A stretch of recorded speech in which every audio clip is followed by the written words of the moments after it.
Well, I think what we were wanting to talk about is the idea of change. And as we reflect on change, there's two types, right? There's the type that you adapt to because it's happening to you and you make that adjustment. Or there's another type of change where you say, I need to evolve. What's coming from inside drives either you as an individual or an organization to say, we want to do better, we strive for more, and to do that, we need to change. Okay, so regardless of the motivation for change, the question becomes is, why does change frustrate so many organizations? Why does it create such anxiety when it's happening to individuals and to groups? And I think that there are 5 probably major reasons, issues surrounding change that make it really complicated. And the first one is probably not having a great understanding of the as-is state. So if you don't understand where you are in the as-is state, you're going to have a really tough time taking off towards the to-be state. And I think that's where a lot of change mishaps start. You really don't know where you're starting. The second thing is just, lack of involvement. People don't feel involved, participatory in change. Again, whether it's happening to them or whether they're driving it, through the organization, they're not involved. They're saying they're stuck in this state of what is going on. The third thing, and probably relates to the second, is this lack of communication. As things happen, people need to know why they're happening, what's going to happen once it does happen, and all the incremental steps going along. And so communication, for me, probably is the single biggest hurdle that everyone has to get to. The fourth thing, and people don't really understand it too much, as I don't right now, because I don't even remember what it is. So the fourth thing is ecosystem complexity. Things are just so complicated that folks just do not have any understanding of what's changing when, what's first, second, or third, and how it affects them. So the ecosystem or the complexity of the organization makes change really tough. And then the final one, in my opinion, and I could be wrong, but I have seen this happen in several situations where there wasn't complete agreement on what the to-be state was, where it is we are all going.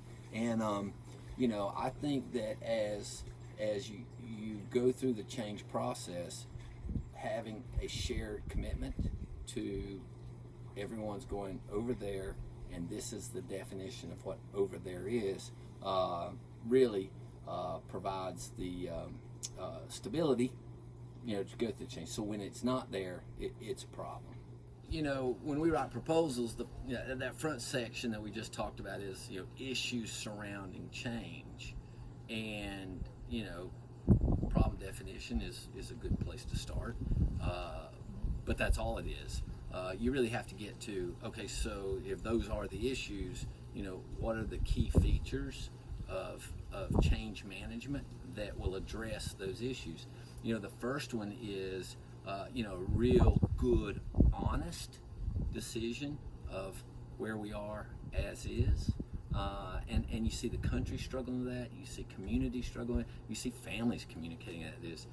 Where are we right now, and what is the problem that we're trying to address? And you gotta do some real introspection, and the reason why gets to the second one, and that's involvement, and what we call it is engagement. Getting people engaged in the change process.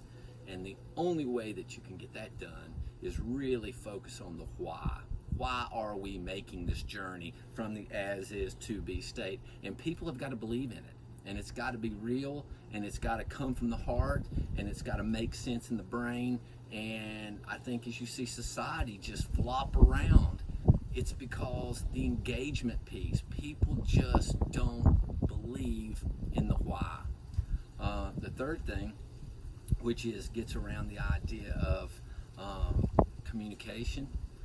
Communication has to be done in a regular, standardized, and effective way. And the effective one really starts to push against the pressure created in regular and standardized, because regular and standard communication may not be effective.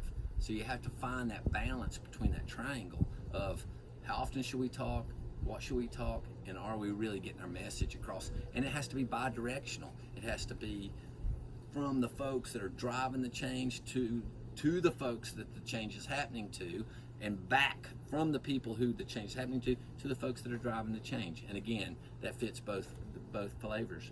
The fourth one, which is, corresponds exactly to the same fourth one that I missed before. The first, key feature that has to address the issue of ecosystem complexity or organizational complexity has to do with the ability of what Tush Ross back in the early 90s was saying, rendering the complex simple. And that doesn't mean that simple truths are going to change what is truly complicated, but what you have to use are some basic techniques for triage, organization, prioritization, based on the things, the why and the where you're coming from and where you're trying to go, assessments that people can eat this elephant one bite at a time. And if you can't find a way to communicate and to inspire people that this is what we're focusing on next, then we're going to go to this, then we're going to this, it's just too much and it's too complicated. And then finally, the fifth one, and probably equally as important as the other four, would be, absolutely articulating success, being able to say, we will be successful when we accomplish this, and having the key performance indicators, KPIs, that show you, that you have reached success. Now, as anyone who's gone through significant changes, it's an iterative process, and it's very, very unlikely that your definition of as is and to be when you began and in the middle and in the end were the same. That there was adjustments, flexibility, adaptation to, in fact, going through the change process. And I think those are the big five. About the 5 issues as it relates to change management. We've talked about key features of one's approach to addressing those key issues. There are 3 tools that I think or techniques that change management mandates. And the first one is data-driven decision making. People have to make decisions based on accurate information that is timely, consistent, and provides decision makers with information that goes beyond hysteria, beyond emotional response or reactionary impulse. Just like if you're driving your car or flying your plane and you look down and you see that gas needle in the red with 5 miles to go, you respond very differently than you do when it's halfway. It's very different than you're listening to the radio and a song's playing and it makes you cry. Well, the journey's going to continue either way. You're having an emotional response, and I do not believe good change management can be affected by simply dealing with feelings. And I'm sure people are going to say that you can't take the emotion out of change, and I think that gets into engagement, communication, but really taking the time to set up the data-driven metrics for are we winning or losing, number one. Number two is that you have to make sure that people have tools, Teams, Zoom, communication tools, so that you can confirm, just like again flying an airplane, You get a command from air traffic control, you repeat that command so that you know without a shadow of a doubt that you heard what you're supposed to and you're responding in the right way.